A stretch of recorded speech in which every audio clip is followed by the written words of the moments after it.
Greetings interwebs. So this is me with no makeup on my face. I wanted to do a kind of basics tutorial for you guys because I know that this might be helpful to some people, so I figured I would go ahead and do it.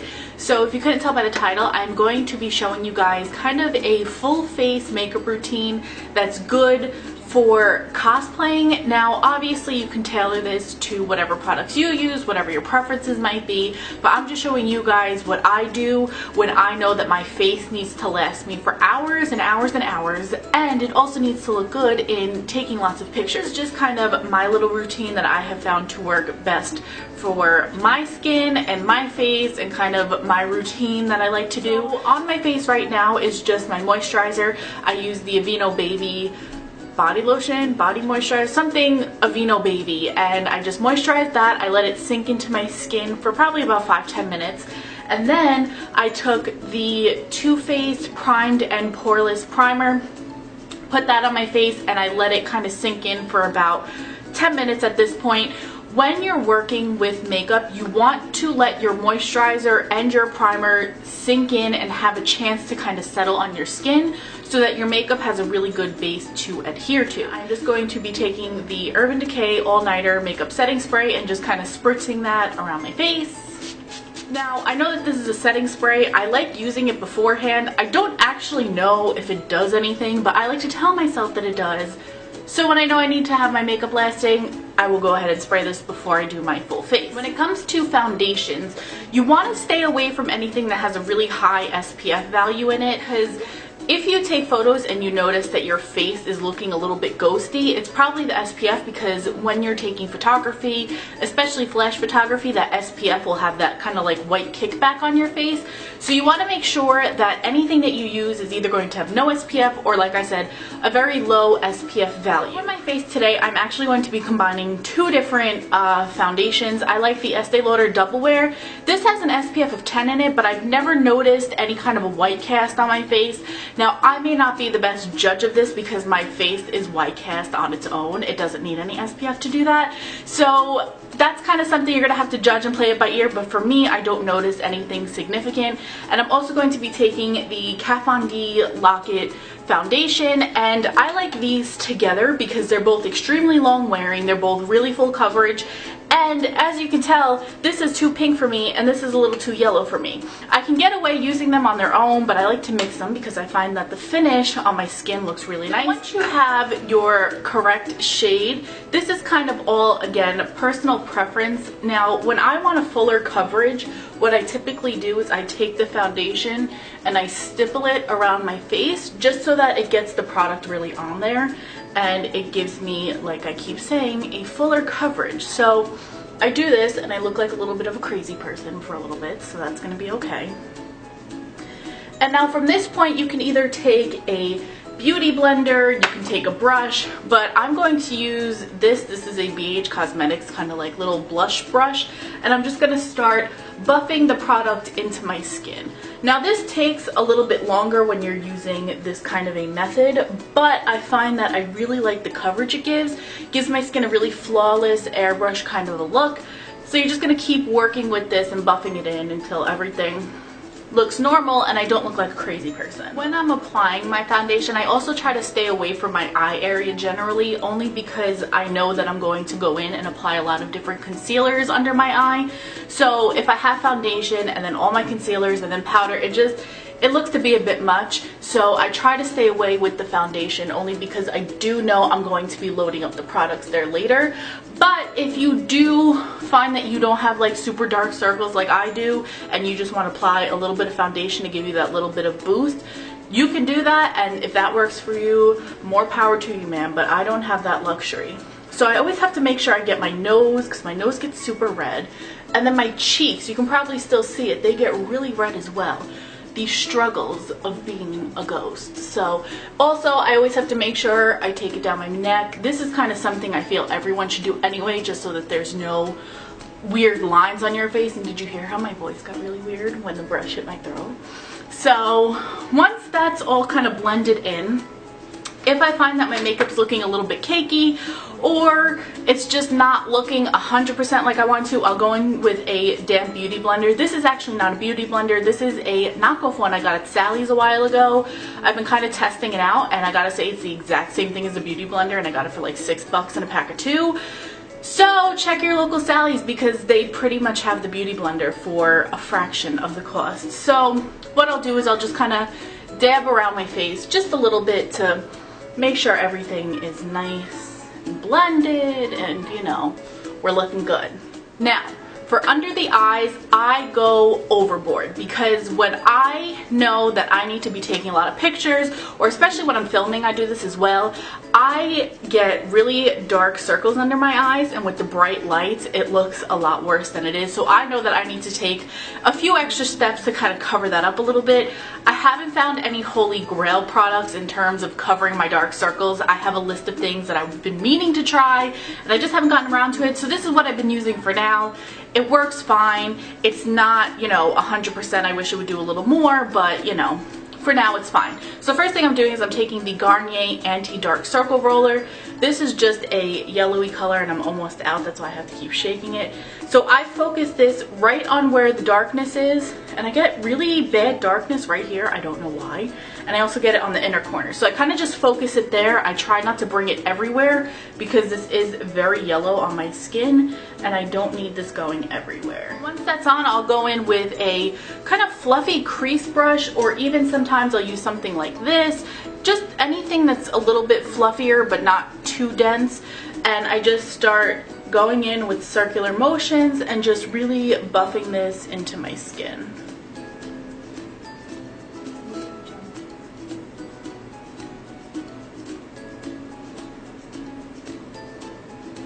If I know that I'm not going to be going too heavy on eyeshadow that day and I'm just going to keep it very neutral, I'll usually cover up my lids.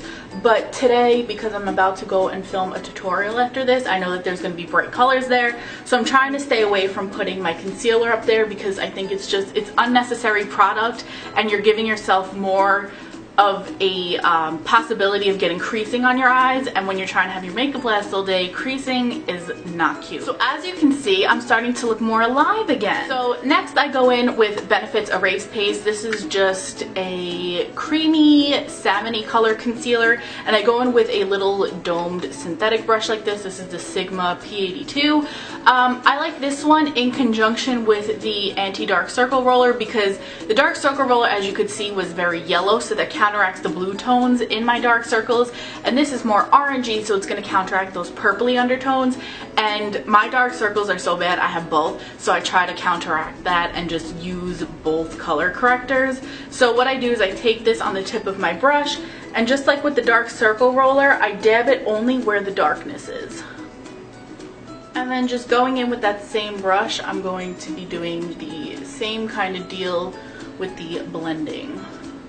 So I still have one more step that I want to do for my under eye, but I let the two color correctors kind of sit and just really set in place before I go in with my other concealer. So in the meantime, what I do is I take this Physicians Formula Concealer RX, and this is pretty comparable to the Kat Von D Tattoo Locket Concealer, I believe it is, and I really like this one because once you put it on, it doesn't move, and I really like that for long wearing and for photos and all that kind of stuff. So I just take it on a little palette, and I'll go in with my finger for this, and I'll start dabbing it on the spots where I need a little bit of extra coverage. I don't blend it in with my finger, as you can see. I kind of just tap it on so that I get that coverage there, because by letting it sit for a couple seconds and just letting it set in place, you're going to get the most coverage out of your concealers. So I like to just kind of tap it around my face, let it sit for a second, and then I go ahead and blend it in. And now for this, I usually will go in with a little bit of a bigger brush than the one that I used on my eye, or if I use this one on my eye, I just wipe it off on a tissue and go ahead and start blending everything in. And the same kind of deal that I did with the under eye concealer, just, you know, buffing it in with little circular motions.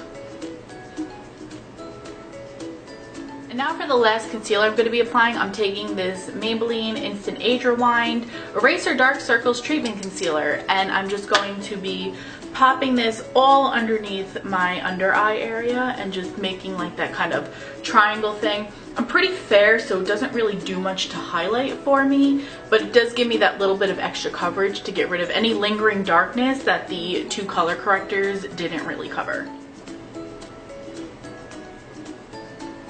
Now, as you can probably tell, I still have some lingering redness on my cheeks, but I find that once I go in and I do my foundation, listen to me, once I do like my blush and whatnot and everything's kind of done, can't tell anyway, and it's just one of those things that I've come to terms with that I'm never going to completely get rid of. So it's good, it's fine for now, because once I do the rest of my face, it will kind of just not be there anymore. For my under eyes, I go in with this is not the whole thing, it's the Tarte Smooth Operator Powder. It's just a translucent setting powder, and I really like this one for underneath my eyes because it really just gives everything a nice smooth appearance, and it doesn't settle into any of the fine lines that are underneath my eye, which can sometimes get a little messy, especially when you're taking on a lot of cream products under your eyes.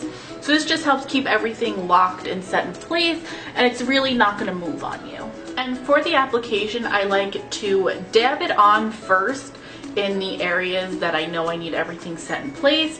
And once I feel that everything has been patted sufficiently, I'll just buff it very lightly in circular motions. For the rest of my face, I like to use, again, a translucent setting powder just because I feel that I don't need any more kind of color coverage on my face. So I like to use, this is just the cap of it, and I am such a mess right now because this is going everywhere, but it's the e.l.f. High Def Face Setting Powder, right? High Definition Powder. This is comparable to the Makeup Forever HD Setting Powder at a fraction of the cost. So I just swirl that into my brush really good, kind of just like that. I don't know if you can see the powder going everywhere. So I tap it off just a little bit. And what I do with this is same thing I did under my eye. I just start by going in and patting it all around my face. And then once I have it all on, again, just lightly buff off the excess product, that was the word I was looking for. And then for good faith measure, because I feel if I don't use this, I'm gonna have a face meltdown, I just spritz this all over my face like that. Sometimes when you're using a setting spray and the mist may not be quite as fine, you might get those little droplets across your face, you can always go in with a damp sponge and just lightly tap around your face to make sure everything kind of just goes back in its place and everything looks nice and smooth. So at this point, you are ready to carry on and do your makeup however you see fit for your cosplay, for your event, whatever it may be. Would I wear this for every day? Absolutely not. This is way too much work. But when I know that I need to look presentable, or I know that I need my makeup to last me all day, in the respect of I'm going to be at an event or I'm going to be taking a lot of photos or Comic-Con, this is typically what I'll wear. And the days that I did my full face of makeup at Comic-Con, this is what I had on. And it lasted through sweating, it lasted through being out in the sun, through being in like cramped little spaces where everyone's sweating on top of each other. This lasted me all day long, and I was able to come home at the end of the night and my makeup still looked put together, and I was able to kind of go out and do my own thing after the day was said and done. So this has just been what I have found to work best for me. I hope that maybe some of you picked up some tips or maybe some products you would like to try. And if you have any other requests for basics or any just sort of cosplay looks, make sure you leave them down below, because I am going to be filming more of those videos for you guys coming up. And that is it for now. Thank you so much for watching. Make sure to check out all of my links in the down bar, and until the next time, I will see you guys in the next video.